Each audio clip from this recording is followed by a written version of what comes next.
नमस्कार दोस्तों, स्वागत है एक बार फिर से आपका मेरे यूट्यूब चैनल पर। हम संविधान सभा के बारे में 2 क्लास पहले ले चुके हैं, ये उसकी तीसरी क्लास है। अब तक हम संविधान सभा के गठन से संबंधित और उसकी समितियां काफ़ी सारी चीज़ें जान चुके हैं।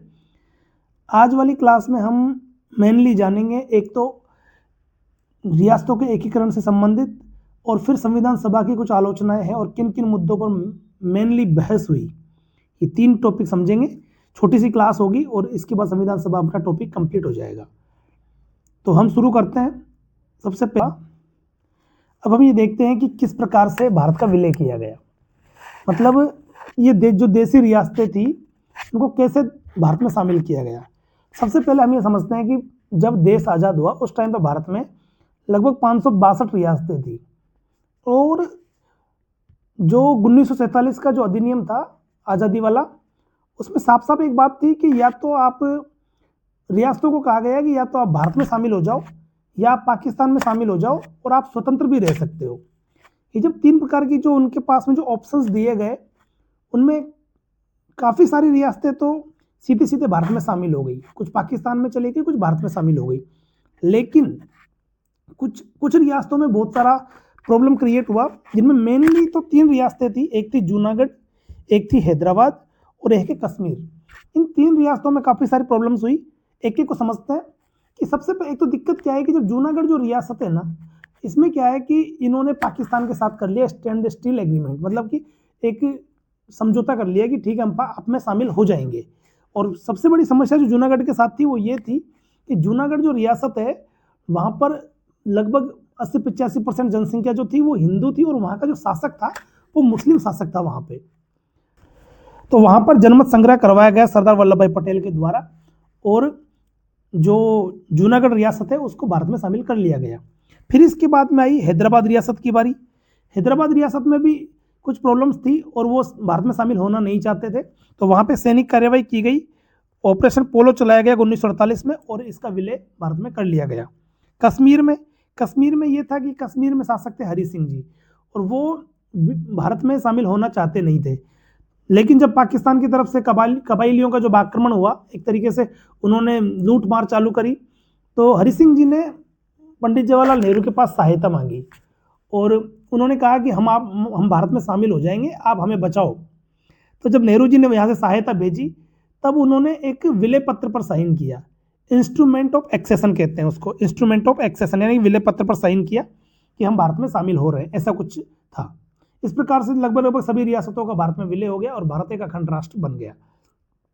अब हम देखते हैं सबसे बड़ी एक 2 मुद्दे थे जिन पर संविधान सभा में भरपूर बहस हुई। एक तो था आर्टिकल 370 वाला मुद्दा जो अब तो हटा दिया गया है, लेकिन उस समय इस पर खूब सारी बहस हुई। और एक था यूसीसी का मामला, यूनिफॉर्म सिविल कोड्स, समान नागरिक संहिता वाला। तो बहस क्या थी कि इसके पक्ष में कौन था, आर्टिकल 370 के पक्ष में कौन था। तो एन गोपाल स्वामी अयंगर जो थे उनके द्वारा ये प्रस्तुत किया गया और जम्मू कश्मीर को इसमें विशेष राज्य का दर्जा दिया गया था। तो ये उनके पक्ष में थे। और इनके विपक्ष में कौन थे, तो विपक्ष में थे डॉक्टर BR अम्बेडकर साहब, और इन्होंने साफ साफ इसका विरोध किया था और इन्होंने कहा था कि ये राष्ट्र के अंदर एक और राष्ट्र बनाने जैसा कार्य है, मतलब एक पूरा भारत राष्ट्र है उसके अंदर एक और राष्ट्र जम्मू कश्मीर बना देंगे हम, इस तरह का प्रावधान देके, तो उसके साफ साफ विरोध में थे।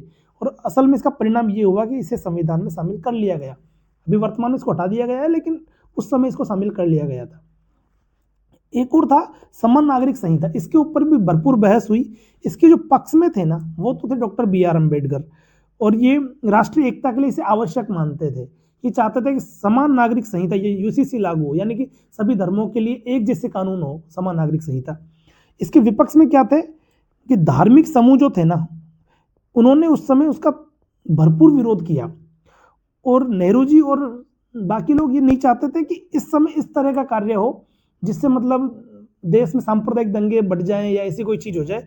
और वैसे भी उस समय सांप्रदायिक दंगे बहुत ज्यादा हो रहे थे, इसलिए उन्होंने उस समय इसको लागू करना सही नहीं समझा और इसका परिणाम ये हुआ कि इन्हें DPSP में रखा गया, अनुच्छेद 44 में। अभी भी ये DPSP में है, इसको लागू करने के काफी सारे प्रयास किए जाते हैं पर अभी राष्ट्रीय स्तर पर इसे लागू नहीं किया गया है। इसके बाद अब देखते हैं अपन कुछ बहस का मतलब, जब संविधान सभा बनी और संविधान सभा ने अपना कार्य किया तो इनसे संबंधित काफी सारी आलोचनाएं की जाती है। आलोचनाएं कैसे की जाती है, एक एक आलोचना को समझते हैं और उसका आंसर देने का कोशिश करते हैं। पहली आलोचना यह है कि यह एक प्रतिनिधि निकाय नहीं था। क्यों क्यों करते हैं ऐसी आलोचना? क्योंकि इसका जो कारण था, सदस्य जो थे वो सार्वभौमिक व्यस्त मताधिकार के आधार पर सीधे जनता द्वारा नहीं चुने गए थे। समझ में आया बात? आलोचना ये थी कि यह एक प्रतिनिधि निकाय नहीं था, और तर्क ये दिया जाता है कि सदस्य जो है इसके संविधान सभा के, वो सार्वभौमिक वयस्क मताधिकार के आधार पर नहीं चुने गए थे। अर्थात ये जो अप्रत्यक्ष चुनाव हुए थे और जो रियासतों से मनोनीत किए गए थे, इसके कारण इसको कहते हैं कि ये प्रतिनिधि निकाय नहीं था, यानी कि सबका प्रतिनिधित्व नहीं करते थे। अब इसका उत्तर क्या है? तो इसकी जो कारण ये था कि उस समय सार्वभौमिक वयस्क मताधिकार अव्यवहारिक था। मतलब न तो भारत के पास इतने संसाधन थे और न ही इतना समय था कि वो प्रॉपर वयस्क मताधिकार के आधार पर चुनाव करवा पाते। सदस्य जो प्रांतीय विधानसभाओं द्वारा चुने गए थे, और इसमें रियासतों, अल्पसंख्यकों, महिलाओं और SC ST वाले जो वर्ग थे सहित सभी वर्गों का प्रतिनिधित्व था। ये तत्कालीन परिस्थितियों में एक व्यवहारिक और समावेशी निकाय था। इसका मतलब ये है कि ये बात तो सच है कि वयस्क मताधिकार के आधार पर चुनाव नहीं हुए थे, लेकिन ये भी सच है कि सभी वर्गों का इसमें प्रतिनिधित्व था। इसमें मुस्लिम भी थे, हिंदू भी थे, सिख भी थे, ईसाई भी थे, महिलाएं भी थी, और इसके अलावा सभी प्रांतों से थे, रियासतों से मनोनीत भी हुए थे। तो इस प्रकार से हम कह सकते हैं सभी का प्रतिनिधित्व इसमें शामिल था। दूसरा आलोचना ये है कि संप्रभुता का अभाव था। ऐसा क्यों पूछा जाता है? क्योंकि जो इसका गठन किया गया था वो ब्रिटिश सरकार के एक मिशन, कैबिनेट मिशन, जो 1946 में आया था, उसकी अनुमति से हुआ था, और इनकी बैठकों के लिए वायसराय की मंजूरी आवश्यक थी। तो ये एक आलोचना का कारण था कि संप्रभु नहीं थी। इसका आंसर ये है कि ये बात तो सच है कि इसका जो गठन किया गया था वो कैबिनेट मिशन योजना 1946 के अनुसार किया गया था, ये तो बिल्कुल सच बात है। लेकिन हम ये भी कह सकते हैं कि 15 अगस्त 1947 को देश आज़ाद हो गया, और जब देश आज़ाद हो गया तो वो संप्रभु हो गया, और उसके बाद होने वाली किसी भी बैठक में वायसराय की अनुमति संबंधी ऐसा कोई प्रावधान नहीं था। मतलब उसके बाद ये संविधान सभा का जो निकाय था वो पूर्ण स्वतंत्र हो गया था, पूर्ण संप्रभु हो गया था। इसलिए हम ये तो बिल्कुल नहीं कह सकते कि ये संप्रभु निकाय नहीं था। यद्यपि गठन ब्रिटिश योजना के तहत हुआ, लेकिन 15 अगस्त 1947 के बाद यह एक पूर्ण संप्रभु निकाय बन गया। इसने बिना किसी बाहरी हस्तक्षेप के स्वतंत्र रूप से कार्य किया था। अब हम देखते हैं तीसरी आलोचना। तीसरी आलोचना क्या है? समय की बर्बादी। ये एक आलोचना है कि इस संविधान को बनाने में 2 वर्ष 11 माह 18 दिन लगे, जबकि अमेरिका जैसे देश ने 4 महीने में संविधान बना लिया था। तो देखो, अमेरिका में एक विकसित राष्ट्र है अमेरिका इस समय, और जिस टाइम संविधान बनाया उस टाइम भी वहाँ की जो जनसंख्या थी वो काफ़ी पढ़ी लिखी और मतलब अलग तरह की थी। जबकि भारत विविधताओं से भरा देश है, एक तो बहुत बड़ा देश है, विविधताओं से भरा देश है। सभी का ध्यान रखने के लिए और सभी को साथ लेके चलने जैसे संविधान बनाने के लिए समय लगना जरूरी था। भारत जैसे विशाल, विविध और जटिल देश के लिए प्रत्येक धारा पर विस्तृत बहस हुई। कई देशों के संविधान देखे, लगभग 60 से भी ज्यादा देशों के संविधानों को उन्होंने पढ़ा, उनको समझा, और उनसे जो महत्वपूर्ण प्रावधान लिए जा सकते थे उनको भारतीय परिस्थितियों के अनुसार ढालते हुए तब उनको अपनाया गया।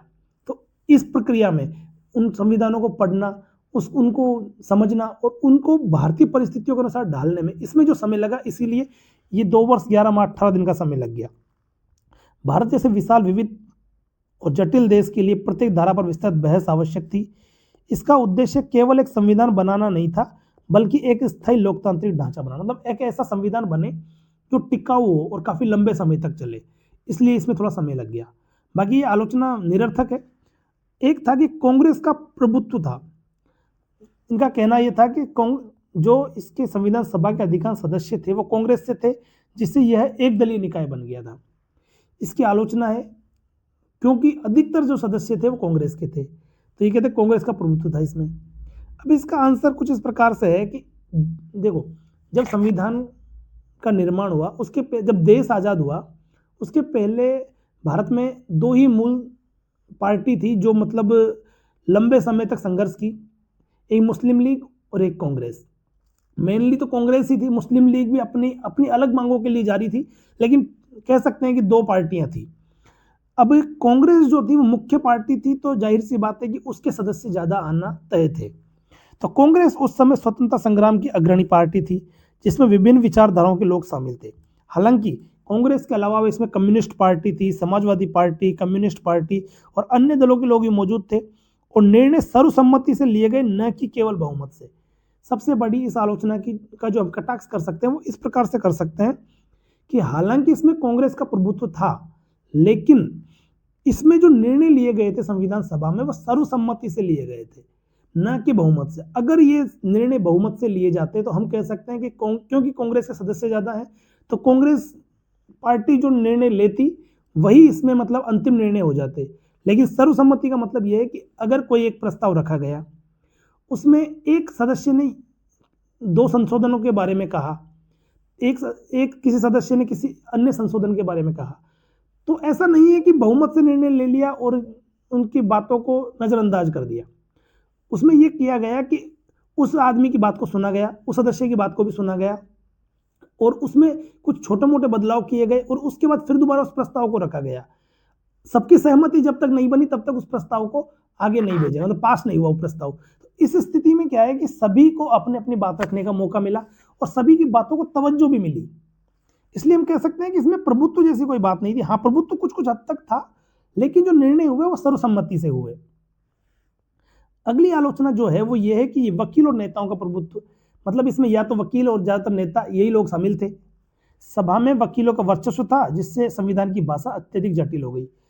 देखो, इसका आंसर यह है कि संविधान निर्माण एक कानूनी और संस्थागत कार्य है जिसके लिए विशेषज्ञता आवश्यक है। सभा में महिलाओं, सामाजिक कार्यकर्ताओं और शिक्षाविदों सहित विविध पृष्ठभूमि के लोग भी शामिल थे। मतलब हालांकि देखो, संविधान निर्माण और संविधान जैसे कार्य कुछ टेक्निकल भी है, उनमें वकीलों का योगदान होना भी जरूरी है, लेकिन इसमें महिलाएं, संविधान सभा में 15 महिलाएं थी तो महिलाओं का योगदान भी था। एससी के लोग भी शामिल थे और विभिन्न वर्गों के, किसान वर्ग के, कम्युनिस्ट पार्टी के, अलग अलग पार्टी के अलग अलग वर्ग के लोग शामिल थे। इसलिए हम ये कह सकते हैं कि सिर्फ वकीलों का प्रभुत्व था ऐसा नहीं कह सकते, लेकिन वकीलों का होना बहुत जरूरी था क्योंकि ये एक टेक्निकल कार्य है।